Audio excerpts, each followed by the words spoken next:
अस्सलाम वालेकुम अजीज़ तलबा और तालिबात। कल मैंने आपको मुज्तबा हुसैन के बारे में थोड़ा सा पढ़ाया था और उसी का लिखा हुआ ये सफ़रनामा है यूनेस्को की छतरी। ये थोड़ा सा मिज़ाहिया भी है। यहाँ पे मैं आपको सफ़रनामे के बारे में थोड़ा सा बताना चाहती हूँ। सफ़रनामा एक जदीद नसरी सनफ़ है। इसमें तख्लीकार यानी लिखने वाला किसी के सफ़र से जुड़ी पूरी कहानी या इससे मुतल्लिक़ किसी खास वाक़ा जो हुआ हो उसका जिक्र बयान करते हैं, अदबियाना अंदाज में बयान करते हैं। सफ़रनामे में कई असनाफ की झलक पाई जाती है। इसमें खाका की भी बेबाकी होती है, इंशाया की रवानी और अफसाना का जोर एक साथ पाया जाता है। सफ़रनामा मुख्तलिफ शख्सियतों ने लिखा है और बहुत मुख्तलिफ मकामात की सैर करवाता है। जब सफ़रनामा लिखता है मुख्तलिफ चीज़ों की पहचान करवाता है। उर्दू का जो पहला सफ़रनामा वो यूसुफ खान ने लिखा है, उसका नाम था कंबल पोश। तो और अजायबात फरंग अहमद खान का मुसाफिरनामा लंदन, मुसाफिरान लंदन उन्होंने लिखा है। और मोहम्मद हुसैन आज़ाद ने ईरान लिखा है, आज़ाद ईरान शेर ईरान लिखा है। आज हम एक सफ़रनामा पढ़ने जा रहे हैं बच्चों, जिसका नाम यूनेस्को की छतरी है। ये मुज्तबा हुसैन ने लिखा है।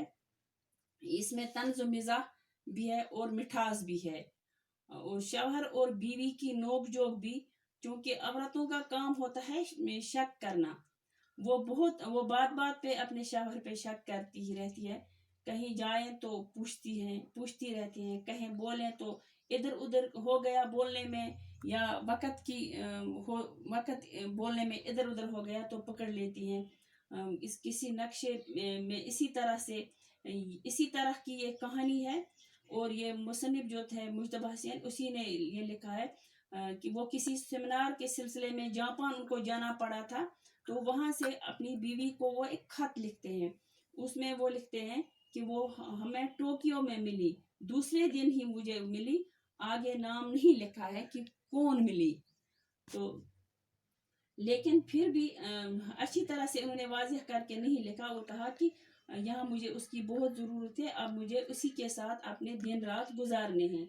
8 दिन बाद जब वो एक रात अपने होटल के कमरे में गहरी नींद सो रहे तो रात की 1 बजे फ़ोन की घंटी बजती है। जो ही वो फ़ोन का रिसीवर उठाते हैं हाथ में, तो उनकी बीवी की आवाज़ आती है। कोई हाल नहीं है, यहाँ से पूछते हैं क्या हाल है। तो वो बोलती है, मेरा हाल गया बाढ़ में, आप मुझे बताइए वो कहाँ है, आपके साथ जो कमरे में है वो आप अकेले हो या वो भी साथ में है। उसके वो शौहर पूछते हैं, कौन, आप किसकी बात करते हैं। और उसकी बीवी बोलती है, आपका अंदाज जो है वो ऐसा क्यों लगता है, आपका वो अंदाज ही अलग लगता है, ये खुमार जैसा आपकी आवाज में है। तो वो बोलता है कि मैं गहरी नींद में था, जाग गया, आपकी आवाज सुनी तो खुमार तो होगा ही। इस वक्त रात के 1 बजे है। वो बोलते नहीं, इस वक्त रात के 10 बजे हैं। और उसका शौहर बोलता है, नहीं वहाँ पे तो 10 बजे होंगे, लेकिन यहाँ पे जापान में रात की 1 बजे है। समंदर पार से आपने फोन इसीलिए किया कि आप क्या पूछना चाहती थी।